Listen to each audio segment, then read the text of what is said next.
Hey, welcome back to the Board Game Closet. My name's Jimmy, and today we're going to take a look at an older Days of Wonder title called Mystery of the Abbey. Plays 3 to 6 people in roughly 60 to 90 minutes.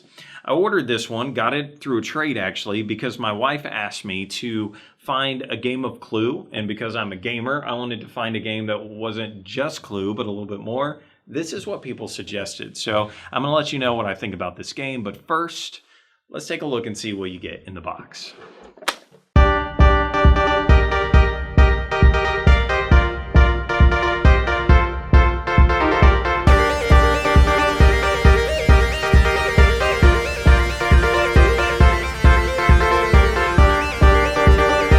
Okay, so this is what you get in the box with Mystery of the Abbey. First thing that you'll notice is a nice sized board with some really cool artwork on it. And you get these little plastic-ish figurines. They almost feel like they're a stone of some kind, but they're not. It's just some kind of hard plastic, so that's kind of cool.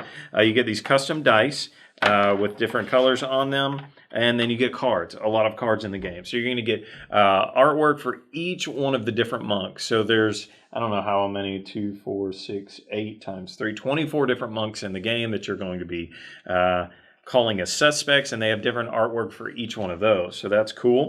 You get a little bell. That's pretty nice. And this could be an upgradable piece. You might want to consider getting a bigger bell than that, but that's cool that they include that. You also get these suspect sheets, a little pad that you're going to be using during the game. You're actually going to be marking them off. And so that's cool that they came with that, and it's all color. So that's pretty cool. But the dude that I actually got this from off the internet that I traded for had laminated some of these. And so that's a great idea. You just use a dry erase marker, wipe it off, and you're good to go. That's pretty much the components. I think the components that you get with this game are pretty good. I was definitely not disappointed in any of it, and I think a few of the upgrades like laminating the papers is a good idea, and I might consider buying a bigger bell at some point. But and you think that this little dinky thing, you won't be excited to ring it, but when it's your turn to ring the bell, you ring the bell, and it's fun. And anyways, you also get these little shields. I don't know what you call it, but you like put your piece of paper behind this, your little shield is what I'm going to call it, as you make things, and then you can shut it when it's not your turn. And so they give you all of the rules on the inside of this, which is a pretty cool feature. And not all the rules, but pretty much the rooms that you're going to be visiting. And then on the bottom, they even give you some starter tips, which is actually super helpful as you play the game to help you figure out how to ask the right questions and not give away information to everybody else, because Mystery of the Abbey is a race to the finish. You're going to be trying to figure out who killed Brother Adelmo faster than anybody else. And so you want to get information from people, but you don't want everybody to get that information. So you have to be very tricky about how you get that information, and do you trust people? And of course you have to be honest in the game, but do you trust the information that they have? Sorry, that's like a meta game within the game. Anyway, so we'll get into it. So components are great. I think that that's awesome. Let's get to the rules. Let's talk about how hard or easy is it to learn the game. The rules are really straightforward. I think that they did a good job of explaining to you how to play the game. Things are well organized, so I think you're going to be able to, if you're a rules person, just pick it up, read through it. You're not going to be flipping through a whole lot, because it's really not that complicated of a game once you get started. The hardest part of the game, to be honest, is that they put the, I'm assuming, Latin words on the board of the names of the places. So that's a little confusing, especially when on the inside of here, where your little cheat sheet is, they call them the English words. And so you're looking for the cells. No, it's called the cellula. Or I'm looking for the crypt, or some of those are easy, but like the capitulum. No, it's the chapter hall. Now I got to look for, I mean, that's my only complaint with the game, is that some of the words, and people do that every time that I've played this with new people, they're looking at the board and they're trying to remember, what does that do? I don't care what that does. Just give me the card. I'm in the biblioteca. Give me the card for that, you know? That might be the only difficult part of the game, I would say, as far as learning the rules. But you play it through a round, and you know where you need to go and what you need to do. So I guess that's, really not a point. But I got to say something negative, right? Okay, I'm trying to think. That's pretty much the rules. It's pretty easy to learn. So now let's talk about how to play the game, right? So at the beginning of the game, you're going to find the dude that did it. No one knows what this card is, but for this one, it was Father William is the one that did it. And we're going to stick him underneath the board off to the side here. And so we know that's who did it. And then depending on the number of players, are going to pass out a certain number of cards. And it always works out because they say for this many people, you're going to pass out the rest of these cards. And so all of these cards will be dealt out to everyone, except for a small group of cards, depending on the number of players, 5 cards or 3 cards, depending on if you're playing with an even or an odd number of people. And then those go up there. So think about it for a second. Every person that could have done it in the game is in somebody's hand. So other than these cards that are right here, that's the only wild card of these that are there. So really, you're going to be taking turns going throughout the game, trying to ask people questions about who they have in their hand, the information that they have in their hand, and you want to get it to you. So on these cards, each one of these is divided by 3 orders of monks. So it's different types of monks. And then they are either 3 levels of monks. So you got 3 types and 3 levels. So they're fathers, brothers, or novices. And then amongst those of the 3 families or orders, whatever that is, and then the 3 levels, then there's 3 types. So you've got skinny dudes, fat dudes, dudes with beards, dudes without beards, dudes with hoods on, and dudes without hoods on. So those are the types of dudes, monks, that you're going to be trying to narrow this down. And at first it sounds that's going to be absolutely impossible, but the more you ask, the more you find out that's good to go. So right at the very beginning, like I said, you're going to be handed some cards. So what are you doing with these cards to start out with? You go through your little list and you mark off all the dudes that you have in your hand. It's not possible for them to be it because the one dude's under here. So you mark that off. And then you get to take turns, right? So you're going to be able to move in the little place here. So you can move 1 to 2 places. So if I'm in the church, which is where everybody starts each round at, you're in the ecclesia. You start in the church, and I can move out here to the aula. That's terrible. And then I can move to the claustrum and move out there. So those are my 2 moves, 1, 2. Or I could just move 1 if I wanted. Like I could move 1 and come into the confessional, and we'll talk about that in a second. But those are your moves, 1 or 2 moves, and that's important. So what are the places that you can go? You can come over here to the crypta and you get a card, which in essence just gives you an extra move at some point during the game. You can move out here to the scriptorium, which gives you one of these cards. And so this, like this one here, it says move to the crypt or to the empty confessional of your choice. You immediately use the crypt or the confessional effect. So here's an extra card that you get, where like I just told you, this one says you get an extra turn during the game. Haha, maybe now I'm going to get 2 extra turns during the game. But you're going to use these cards, and I believe that these cards are either you use them right now or you hold on to them or you'll roll a die to see what happens, things like that. So there's the scriptorium, and then the biblioteca is also a card that you get. So this one says immediately make a revelation, which will be tallied at the end of the game only if it happens to be true. And we'll talk about revelations in a second. And then you have the cafeteria, whatever, the lunchroom, which is over here, and you're going to be able to take a card off of here and put it into your hand. And then, so this in essence gives you 1 more person you can mark off your list. And so that's good. And then the town hall, or whatever this is called, the hall, the chapter hall, or that word I can't say, capitulum, is where you make revelations, or where you accuse somebody is really what you're doing. So if you have a revelation that you want to make, meaning, I think, what's a revelation? A revelation is always something positive. So it can't be something negative, like the dude does not have a beard. You can't say that. You would have to say it positively, like, not like I'm happy, but like in a positive way, like the dude has a beard, right? You can't make a revelation that just eliminates one sect. You have to say it is definitively he is fat, or he is skinny, or he has a beard, or he doesn't have a beard, or he is a Templar, or he is a Franciscan, or he is a Benedictine. Whatever, it's a positive thing. And that might be the hardest thing for people to understand when they make a revelation. Like I played with people and they make it all the way to the chapter hall and they say, I declare he is not skinny. You know, or, well, that's opposite. So you're saying he's fat, but I'm like, he is not a brother. And then everybody's like, no, you can't do that. It's got to be a positive thing. You have to say something like he is a brother. I hope that makes sense. But so that's what you do there. And then there's cells for each different color of monk. character color.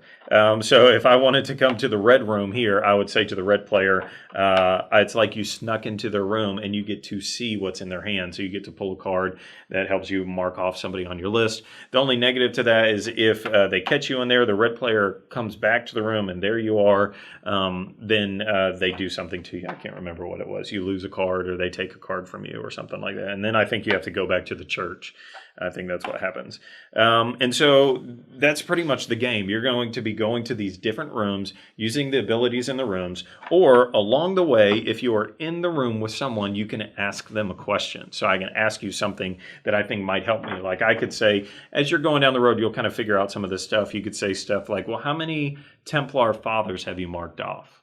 And you've got Father Matthew in your hand, so you know if they've scratched off Father William, then you know he's out. But the other people at the table don't have either one of these, so they don't know which one to mark off. So that information benefits you, but not everybody else.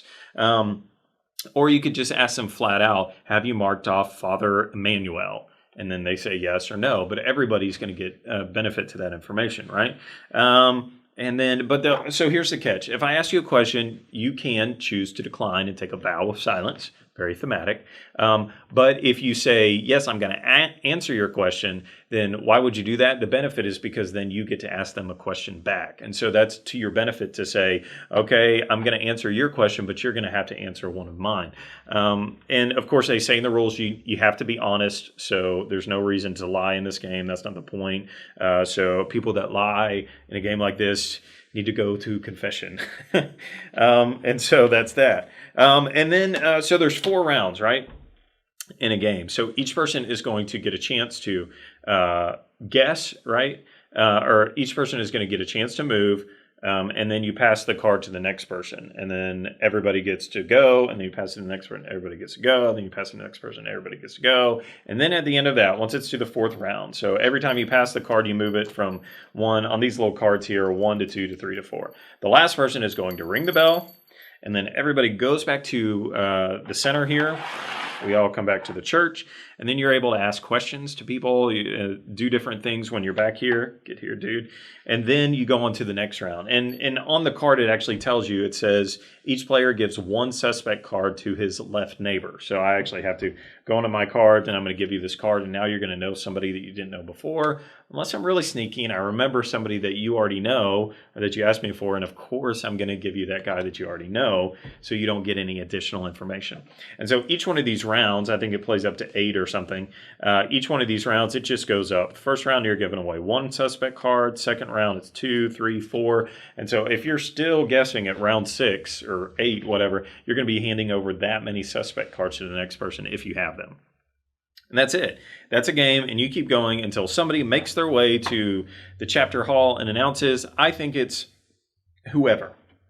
At any point in the game, you can make a revelation. And like I said, a revelation is something positive, or you can actually say, I know who the suspect is. One really cool thing that they did in this game, because all of these cards are out on the board, or if they're here, is once all of these cards are out, if somebody names someone, then everybody can look at their cards and say, no, you said it was Novice Nicholas, but here he is in my hand. It cannot be that person. Therefore, you made a bad prediction, right? And I think there's a penalty for that, like you have to go back and you lose points or something like that. But if nobody has them and this is empty, then you know it's got to be that guy, so you know they picked the right person. They guess Father Michael, they win the game. I take that back. They might not win the game. They get 4 points, I believe it is, for guessing the right person. But you can always get a point for making a correct revelation in the game. So let's say that I go all the way to the chapter hall and I announce that he was a Templar. And at the end of the game, hey, look at that, he was a Templar. So I get 2 points for that. I think if you guess wrong, you maybe lose a point. I think if you get it right, you get 2 points. If I'm wrong, then you'll see it in the comments below or in the over here in this magical area. So that's how the game works. And then you play through until somebody guesses. You add up the number of points that people have, and that's who wins the game. So most of the time, it'll probably be the person that figured it out. But if you're over here just steady guessing, which is an option. Somebody told me the other day on Facebook that they said that this game is broken because you could just keep guessing, and 50% of the time you're going to be right. But the only catch to that is you have to move 1 or 2 spaces each time you move. And if you ever go out of a room, you can't go right back into it. And so I can't come out here and then go back in and make another guess. I'd have to come out, wait a turn, go back in, and then spend another turn to get out of there, and then spend another turn to get back in there. So it's like every 3 turns you're going to be making a revelation. And if you're 50% right on all of those, it would still probably benefit you to just play the silly game and try to go about it the right way instead of just making these blind guesses throughout the game. So at the end of our reviews, we like to do a simple 1-die rating. Should you buy it, play it, or hate it? So green means go buy this game and add it to your collection. White means maybe you wouldn't buy it, but you definitely play it. And then red means you wouldn't buy it and you wouldn't play it because you hate it. So reveal a green. So yeah, I think you ought to buy this game. If you like Clue, I think it's great, right? The game just plays fun. Once people understand the rooms, you just start to play. You're using these card abilities. You're getting the extra turn to try to make it to the chapter hall, to beat somebody, to make the revelation. It felt like a race to the finish for me to figure out who the person was. I'm using the confessions. I'm using cards. There's all kinds of things in the game to me that makes it more than just go in this room, ask somebody a question, mark it off. Go to that room, ask a question, blah, blah, blah. There's just a little bit more to it, but it wasn't so over the top that I was just like ridiculously complicated and it was too hard to explain to people, which sometimes games get that way. You know, people try to make them more than just a simple game like this and it overcomplicates it. I don't think that this is overcomplicated. It's fun to go through here and mark off your guys. We actually played one game where somebody gave misinformation unknowing to them. Like the way that works is somebody tells you something and you think you understand what they mean, so you mark it off. And then the next person asks the second person the question and they get bad information. And so all along the way, you're trying to even guess, make sure that what people are telling you is exactly correct, even though you're supposed to be honest, that kind of a thing. And so it's just a lot of fun. I like it. It was one of those games, instantly put it on the table and instantly wanted to play it multiple times. And so it's quenched my thirst for a Clue type game, but I hear that there are some other ones out there that might even be a little bit better. So for my wife's sake, for my sake, we're going to have to figure out if that's true and see if there's other games that might be better than this one. And so if you know of a game, put it in the comments, suggest it to me, and tell me if there is a Mystery of the Abbey killer. Let me know if there's something out there that's even better than this one. So we got a lot more reviews on our website, boardgamecloset.com. Check us out on Facebook, Twitter, Instagram, all of those. And if Rod was here, he would definitely say, support your local hobby shop.